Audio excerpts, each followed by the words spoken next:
and Errol Spence took a lot of punishment. But before I get to that, speaking of punishment, let's talk about the ringside physician.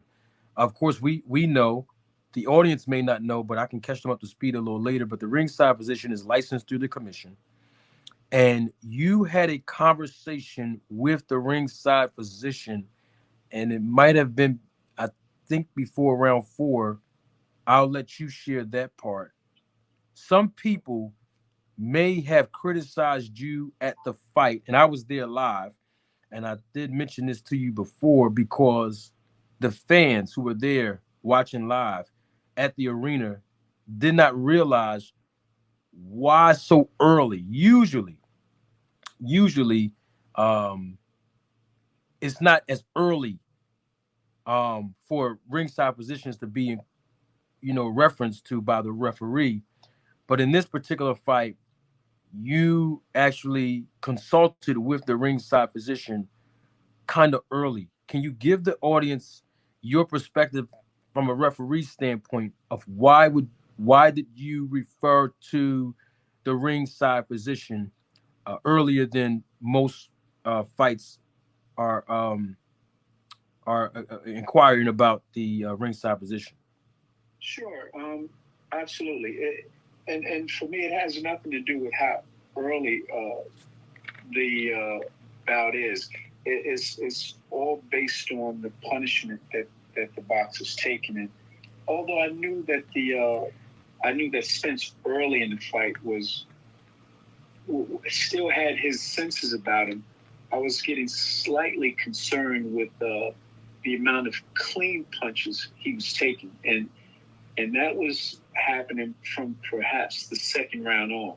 So I did bring the doctor in. Yeah, it may have been after the fourth round, because he was getting hit with clean shots, and I knew he was well enough to continue, but I wanted to consult with the doctor so we were both on the same page that yes, he is okay to go out for this next round, but I wanted, to let everyone know that I was concerned, primarily that ringside physician, that we were on the same page. And we oftentimes have conversations between rounds. And, not in this particular fight, but in general, that ringside physician and the referee will have a conversation between rounds if that boxer's taking a lot of punches to the point where we're getting concerned.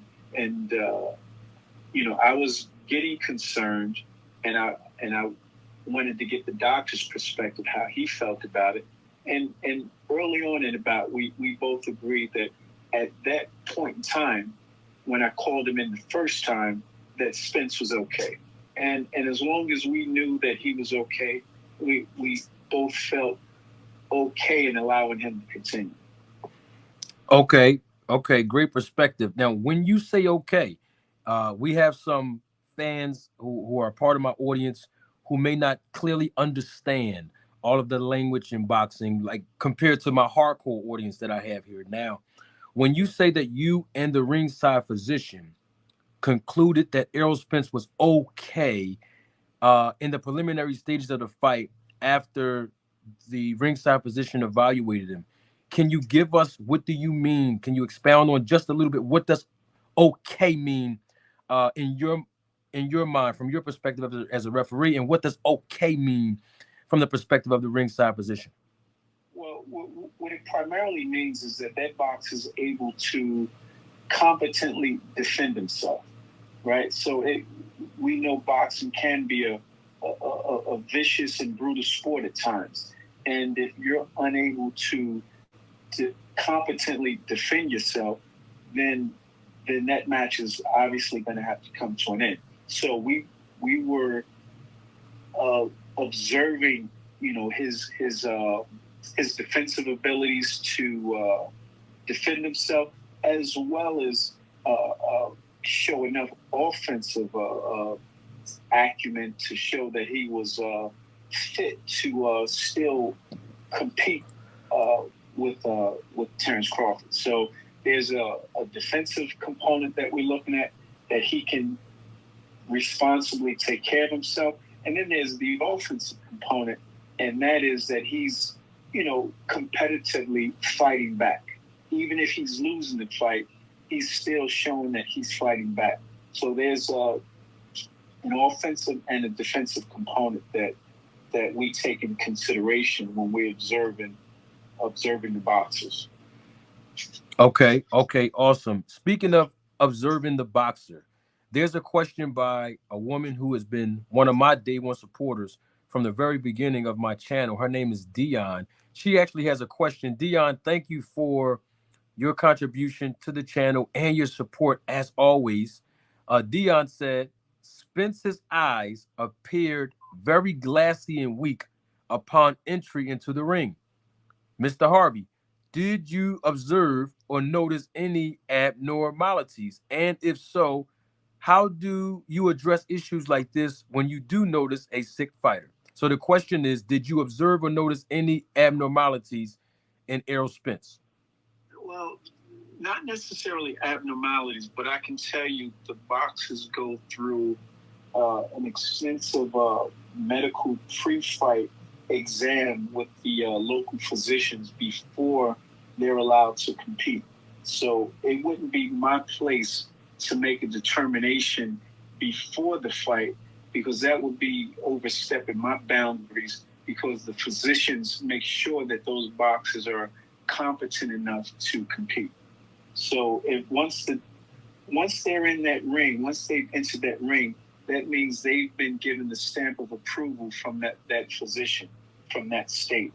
So once he's in there, then I have to take. I assume the responsibility once that bell rings. But prior to that bell ringing, that boxer has been evaluated through and through by that state's physician. Okay, absolutely correct. Now, speaking of observation, you mentioned the words pre and fight in the same sentence, pre-fight. Uh, most fans know this, but like I said, I have an audience that may not understand this because they don't know all the intricacies of boxing, like my hardcore audience. You use the words pre-fight. Let's include the word instructions in that. Pre-fight instructions. Can you give us the audience what does pre-fight instructions actually mean? What's the protocol to that, ref? So pre-fight instructions is when you go into the dressing room before the fight and you speak to the boxers and you're telling them what you expect of them. So you're giving them a condensed version of the rules that they're required to follow once they get in there. And it's more or less your opportunity to present yourself to that boxer. They know who you are, and you let them know what you expect of them. And basically, what you expect of them is to follow the rules. And if they're not going to follow the rules, then you're going to have to take action as the competent guy in charge in that ring. So we go to the dressing room before the fight. If it's a title fight, we go back there with the members of that world organization, as you mentioned supervisors earlier. So we go back there with the supervisors. We go back there with the member of the commission. We're back there with the inspector from each corner. And that's when I let them know what I expect of them. And that's it in a nutshell. I typically try and keep my pre-fight instructions to less than 1 minute. And I say that because at that point in time, when they're in the dressing room, they're typically getting their hands wrapped. They're in fight mode. And more so, they've probably been a professional, like if it's a title fight. Those guys have been pros for several years, right? So they kind of know what the rules are and what the rules aren't. They know what they can do, and they know what's allowed and what's not allowed. So I try to keep those pre-fight instructions real short and concise. And if there's something that really has to be addressed, we'll address it as it presents itself once the fight has begun. Okay, cool. So you mentioned fighters getting their hand wraps.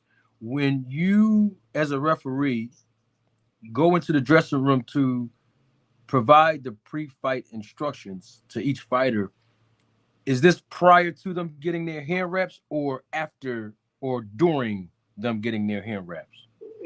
You never know. You just try to find the right time to go back there with the supervisor or member of the commission, and you never know that timing is real sporadic. It changes from fight to fight, so you never know when you're going to be able to give instructions. Now, let's say at a smaller show, at a smaller venue, we oftentimes will bring all the boxes into a room together, and one official will give a general instructional format to all the fighters at one time.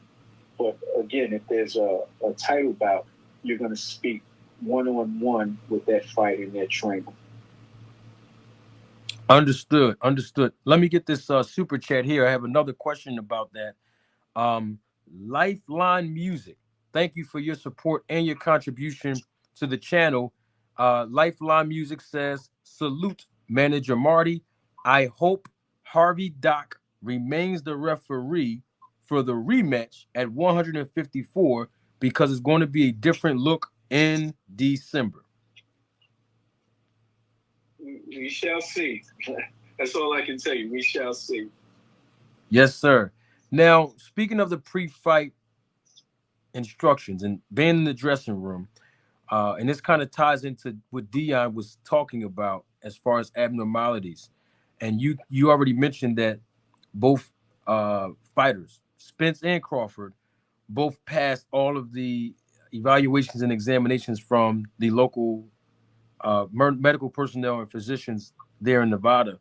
When you were given the pre-fight instructions to both fighters, Spence and Crawford, did you see any differences in any of uh, the body language, any of the eyes, any of the posture, any of um, things that may not be as normal when you provide pre-fight instructions to world-class level professional champions in a fight of this magnitude with your experience?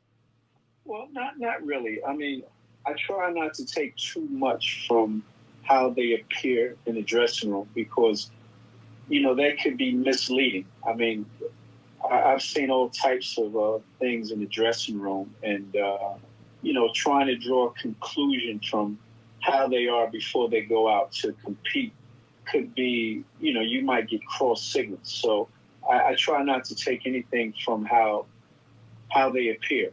I just know I have to give these instructions, and they're going to go out there and do battle. So it's again not my job to evaluate them before they get in the ring, which includes being in the dressing room.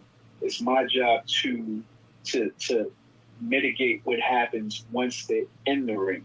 But whatever's going on in the dressing room, I mean, everybody has different. They have different ways of preparing for their fights. So yeah, I don't draw any conclusions from what they may be doing in the dressing room, or how they look in the dressing room. I draw absolutely no conclusions from them.